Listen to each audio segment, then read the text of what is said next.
The $35,000 Tesla Model 3 standard range is here. So how does it stack up against the competition?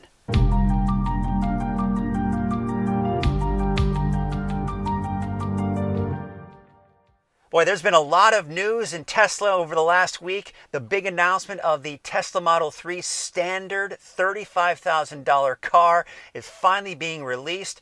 And of course, we've all heard that they are going to be revealing the Model Y here shortly. Also very exciting news. There have also been a lot of changes with the pricing of everything from the cars to even some of the functions and features of the car, of the Tesla, that is, the Model 3. And there are some people that hate it. There are some people that love it. It's kind of give or take. I don't really want to go into that, but what I want to do is go into the standard, the Tesla Model 3 $35,000 car, because I do think that there actually is some direct competition to the Model 3, and that would be the Chevy Bolt and, of course, the Nissan Leaf Plus, which was also just recently announced. And the Kia Niro and the Hyundai Kona, I'm going to leave those out here because those are basically crossovers or SUVs, which I think would be more competition and should be compared to that of the Model Y. Let's go ahead and break it down for you, and we're going to start off with the Tesla Model 3.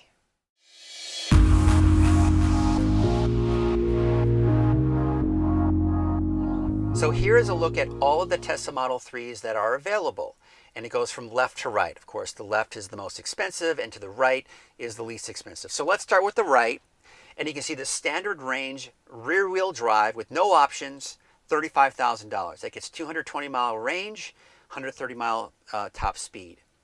Now, next up, for $2,000 more, is the Standard Plus rear-wheel drive. That has 240-mile range and a top speed of 140 miles per hour. Then you can get the mid-range, which has 264-mile range at $40,000. The long-range rear-wheel drive at $325. Now that's new as well and has been reintroduced into the lineup here. You can see $43,000 there. And then the long-range dual motor at 310-mile range at $47,000. And the performance dual motor at $58,000 at 310 miles. Now again, these numbers at the top are before any tax incentives. That is the price you're going to pay before tax, title, and license. That's the price you're going to pay even before the destination fee, all that good stuff, right? Now, the numbers at the bottom of the screen do include the tax credit, which is half of the $7,500, $3,750. So you can see those numbers do drop significantly. And we can't forget about your particular state is going to have money that you can get back as well. I know for the state of California, it's $2,500. So that would be a total, at least last year, I got a total of $10,000 for that. So that, again, it just depends on which state you live in and how much money you can get back for that particular state. So again, that's just a kind of a rough look. We'll take a look at these a little bit later. Let's take a look at the Nissan Leaf Plus.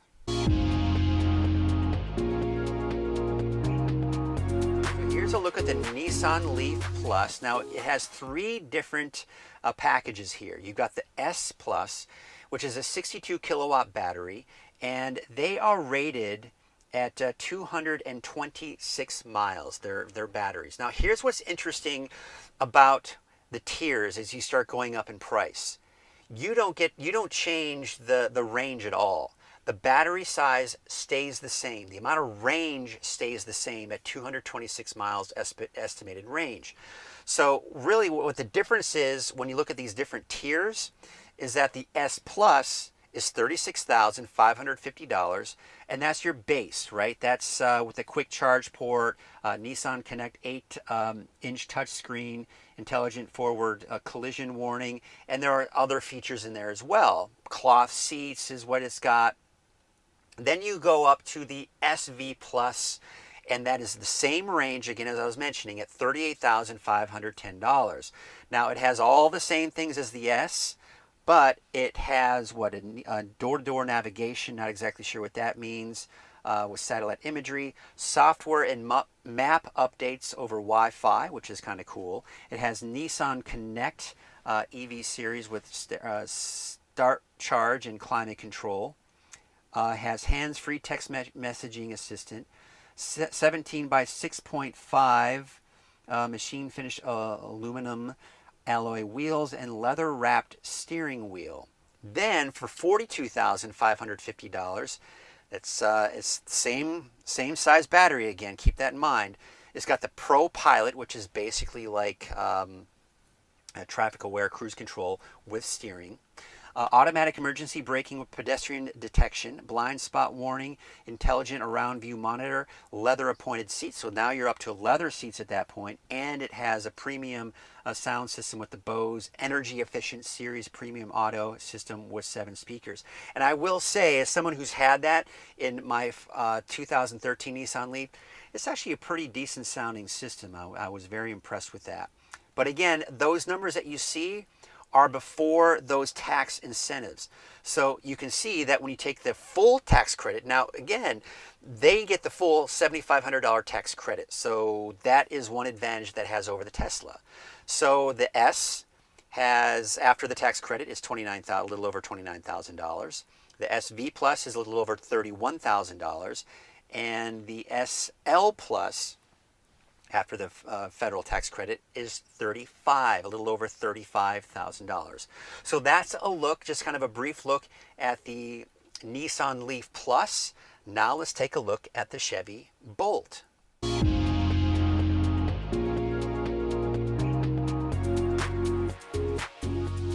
So looking here, you can see there are 2 trims that they offer, the LT trim and the Premier trim.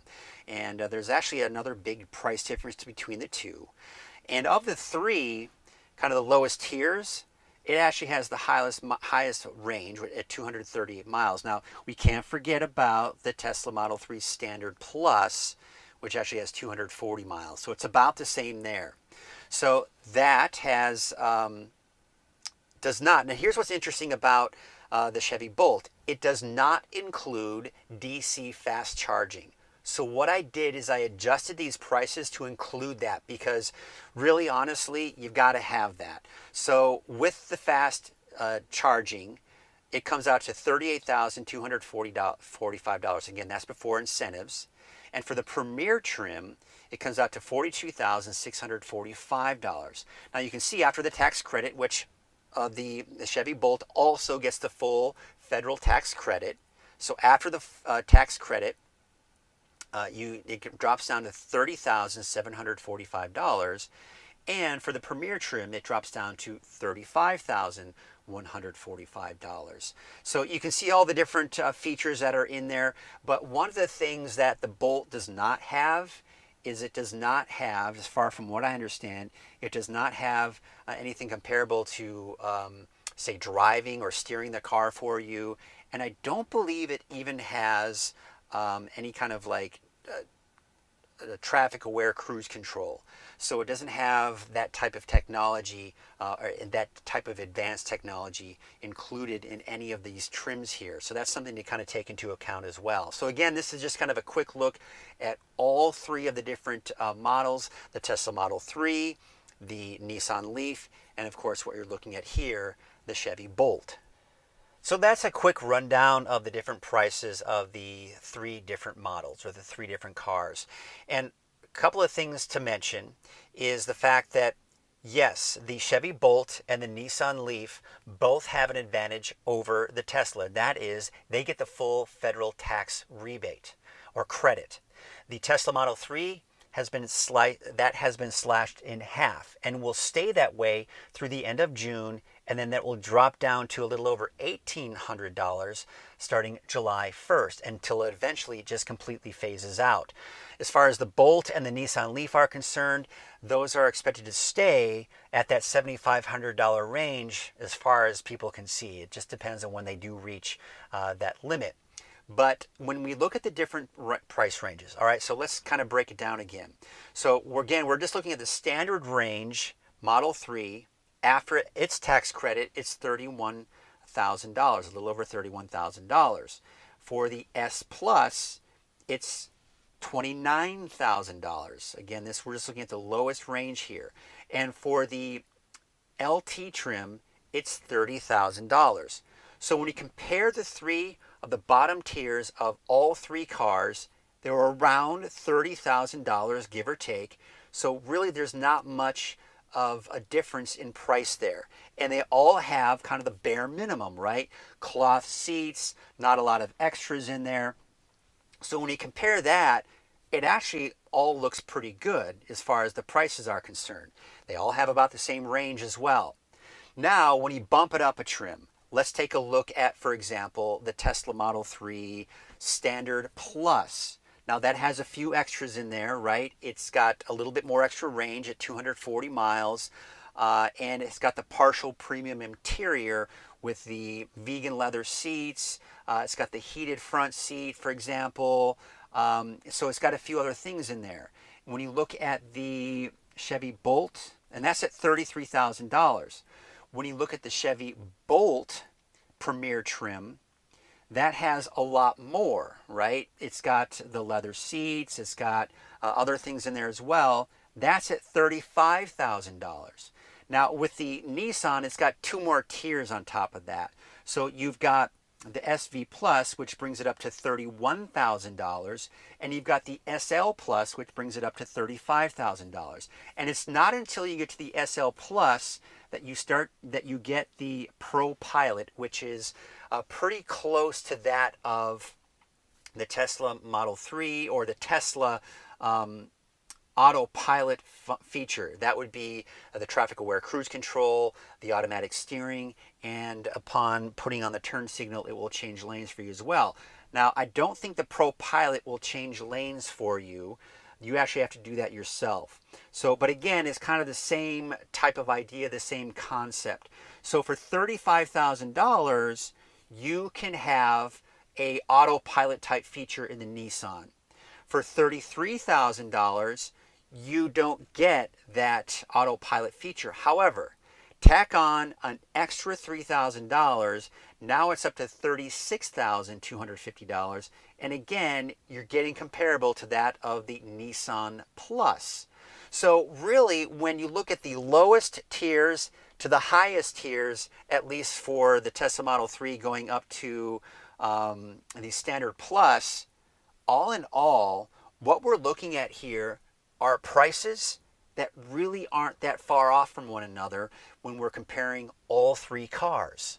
I would like to put out a disclaimer that I don't know everything there is to know about the Chevy Bolt and that of the Nissan Leaf. I didn't dig really deep into what those cars offer. I just kind of know some of the basic features and functions of those cars and what they do offer.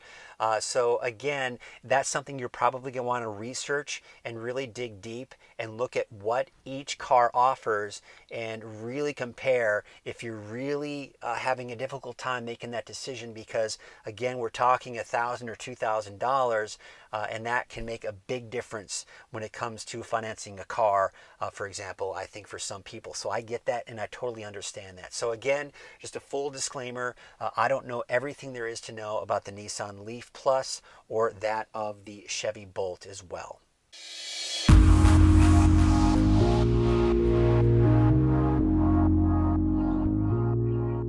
Now, when you look at the numbers and you think to yourself, wow, we're talking about a $1,000 to $2,000 difference, give or take, in either direction. And for some people, that can be a big deal. I mean, if you're talking bare minimum, bare bones, $29,050 for the Nissan Leaf Plus, right? If you can swing that, great. All right. But when you look at the Tesla Model 3, for about $2,000 more, now you've got the Tesla Model 3 bare bones, right? No extras. And when you look at the Bolt bare bones, you're looking at the LT trim, $30,000. So again, it just depends on what you can afford. But as I mentioned when I talked a little bit earlier, from the lowest end to the highest end, there's not a huge difference in price. And the overall range of the cars are fairly comparable as well. So again, you have to ask yourself, which car do you want? Which car works for you? Now, for me, it's quite obvious. If I had to choose between any of these shorter range vehicles, without a doubt, it would be the Tesla Model 3. For me, the Tesla Model 3 far exceeds that of anything that the Chevy Bolt has to offer or what the Nissan Leaf has to offer. And again, keep in mind, I drove a Nissan Leaf, a 2013 Nissan Leaf, for 5 years. And I never had one complaint with that car. And up until the point that this car became available and I knew I could afford it, I had no reason to get rid of that car. Now, of course, the big disadvantage was the fact that it only got about 75 miles to the charge, and it was just a car that I kind of would drive around town, and that's all I could really use it for. So, upgrading to this car was a big upgrade to be able to go on road trips with it as well. But again, comparing at least the first generation Nissan Leaf, or at least the 2013 Nissan Leaf, to that of this car, there is absolutely no comparison when it comes to the overall performance of the car. There's just no comparison. Yes, the Nissan Leaf was zippy. When I'd step on it, it would go fast. I could beat a lot of people off the line in the Nissan Leaf. I cannot say that I've ever driven a Chevy Bolt, so I cannot in any shape or form begin to even try to compare the driving styles of the two, but I can't imagine that it compares to that of the Tesla Model 3. As far as performance is concerned, the 0 to 60 doesn't compare.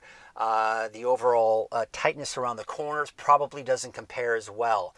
And it just seems to me that as of right now, as it stands, it feels like it's pretty much a no-brainer.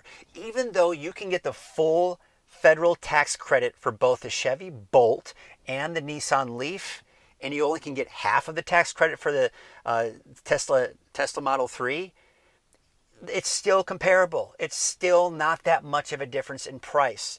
So as far as I'm concerned, there is no comparison. And the Tesla Model 3, bare bones, is still worth it in my book. And if you can swing an extra $2,000 as compared to the cheapest car that you can get that has this 226-mile range of the Nissan Leaf, if you can spare that extra $2,000, then I would highly recommend getting the Tesla Model 3. However, that being said, if a $30,000 car is a stretch for you and you prefer a price of $29,000, and then of course if you have a state credit as well, then that might what makes a deal for you. That might be what helps you out, and the Nissan Leaf would probably be the way to go. However, like I said, when we're talking about a $1,000 to $2,000 difference here and there for the lowest and highest end, it just seems to me to be a complete no-brainer. Finances, again, I understand a matter of $1,000 and even $2,000 can make a difference, so it all depends on what you can afford. However, if that $1,000 to $2,000 doesn't make that big of a difference for you, then again, like I said, it's a no-brainer. But I would recommend going to Nissan and test driving their car. I would recommend going to Chevy Bolt, test driving that car. And if you can get your hands on a Tesla Model 3, test drive it as well, and that's going to be the full test. And again, I'm going to tell you right now, having not driven a Chevy Bolt, I can almost guarantee that you will most likely be most happy with the way that the Tesla Model 3 drives compared to either of those two cars. So again, this is all, you're talking to someone who has a YouTube channel dedicated to Tesla, so of course I'm going to be biased. But that being said, when you look at the overall driving experience, when you look at the numbers, including the federal tax rebates, or credits that is, then as far as I'm concerned, there is absolutely no comparison. Up until this point, it was apples and oranges when you were comparing the long range to that of the Chevy Bolt, and really even that of the Nissan Leaf before it was even announced, because you had a car with a much higher range, you had all the premier availability and all that good stuff. But now that the $35,000 standard range Tesla Model 3 is here, I feel as though you can compare the three cars, and as far as I'm concerned, there is no comparison. So I'd be curious to know what you all think out there. Is that Tesla Model 3 base model, 220-mile range, $35,000? Is that a no-brainer? I mean, I think it is. I think it's a total no-brainer when it comes to comparing it to the other cars. But you may disagree with me. Tell me what you think. Do you think the Chevy Bolt would be a better car? Do you think that the Nissan Leaf would be a better car? If you do think that, I'd like to know why. Why do you think that way? I want to kind of open this discussion up because, again, looking at the numbers, it just feels like minus a $1,000 to $2,000 different range, that if you can get your hands on a Tesla Model 3 for around the same price as these two other cars, then again, for me, it just seems like a no-brainer. So again, that's my opinion. That's what I think. I'd love to hear what you think about it. And if you like this video, give it a thumbs up. And if you want to subscribe to my channel, that'd be great. This is Frugal Tesla Guy signing off. And until my next video, stay positively charged.